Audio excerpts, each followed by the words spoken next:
Eu fico, cada vez que eu olho esse lance, eu fico, pô, o amarelo não resolveria?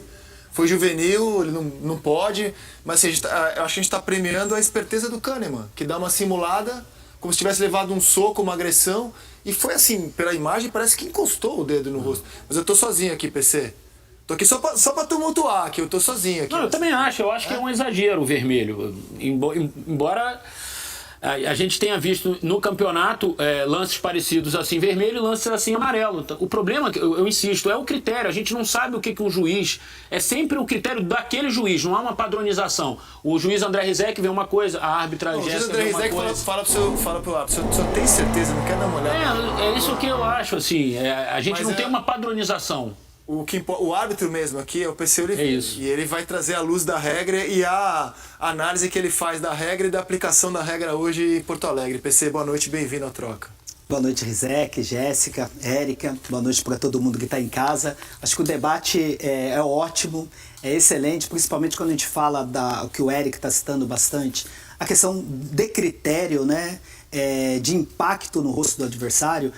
Eu sempre gosto de trazer a informação que a maneira do jogador se comportar, tanto em lance de mãos, né, tentando esconder o braço, colocando o braço para trás do corpo, muitas vezes até perdendo o equilíbrio normal ali da biomecânica do movimento, é em função das novas orientações, que a gente pode até discordar da orientação, né? Porque o jogador muitas vezes precisa do equilíbrio para poder se posicionar. Mas é aquele cuidado que ele tem que ter em lances de mão na bola ou bola na mão. Em lances de atingir o rosto, qual a preocupação da FIFA? Aumentou muito, demasiadamente, o número de concussão, as lesões na cabeça.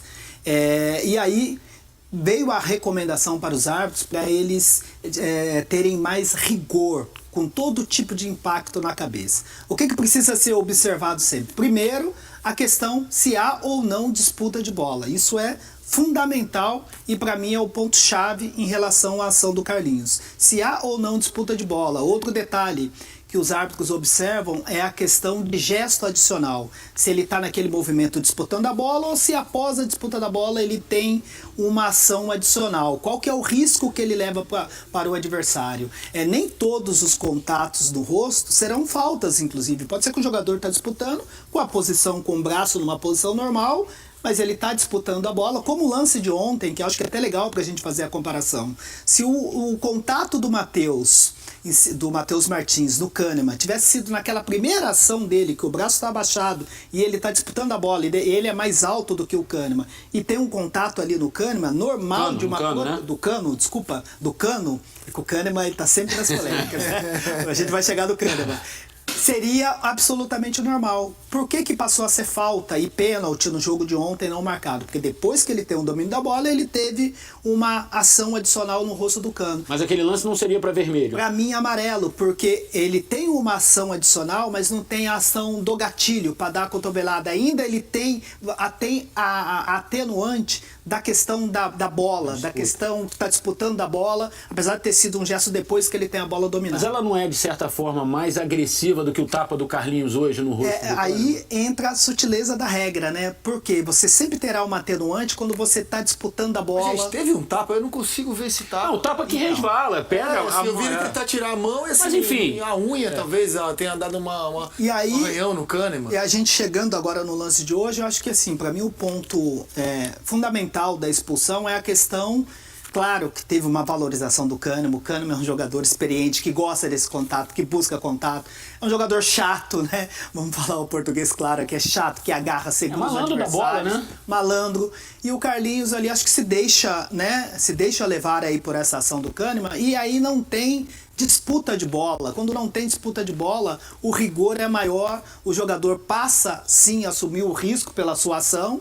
A gente, claro, que condena todo tipo de cera, todo tipo de simulação, mas a gente tem que considerar a ação. Olha só, o Carlinhos, ele atinge o rosto do Kahneman. Ele tem esse movimento tentando tirar o braço do Kahneman e atinge. A imagem de frente vai dar para perceber, claro, que não é para essa queda toda. Parece tomar um soco do Mike Tyson. Para essa valorização do Kahneman, mas ele atinge o rosto e a observação foi correta. Quem informa a ação do Carlinhos foi o assistente 2, o Evandro de Melo Lima, porque o Matheus Candançan estava de costas Realmente o Carlinhos está fazendo o gesto aí que estava tentando desvencilhar, mas ele levanta demais o braço. Ó, se a gente puder parar na sequência, a próxima ação, não foi na primeira ação, ó, essa ação agora. Ele atinge o rosto do Kahneman. E aí ele passa a assumir o risco, ele está fazendo um movimento ali e atingiu o rosto do adversário. Então eu entendo que a expulsão foi correta. Pode ser, a gente pode dizer aqui, olha, foi rigorosa, mas não pode dizer que é uma decisão errada, não, claro, né? É uma decisão errada. Sim, Se, claro, o juiz, se o juiz vê e interpreta como amarelo, você chamaria de erro? Eu acho que fica muito no limite e eu ainda continuo achando que é lance para expulsão porque não tem disputa de bola. Agora ele Acho que acreditou o amarelo fielmente no assistente, né? Porque ele não foi nem no VAR para ver, né? E ele aí acreditou mesmo, assim. a recomendação, Eric e amigos, a questão de trabalho em equipe. E a comissão muitas vezes cobra muito isso da arbitragem, porque hoje está muito fácil para o árbitro e os assistentes também, quarto árbitro, ficarem omissos. Lavar as mãos, né? Para deixar a situação para o VAR. E vamos imaginar o futebol Te sem incomoda VAR. como árbitro que, por exemplo, ao expulsar o Carlinhos, eu nem acho que a expulsão condicionou muito o jogo, tá? Não mudou muito o jogo. O Flamengo, com um a menos, continuou jogando melhor do que o Grêmio. Não acho que assim, o Flamengo perdeu porque teve o Carlinhos expulso. Não é isso. Estou só debatendo do ponto de vista da decisão mesmo da arbitragem, né?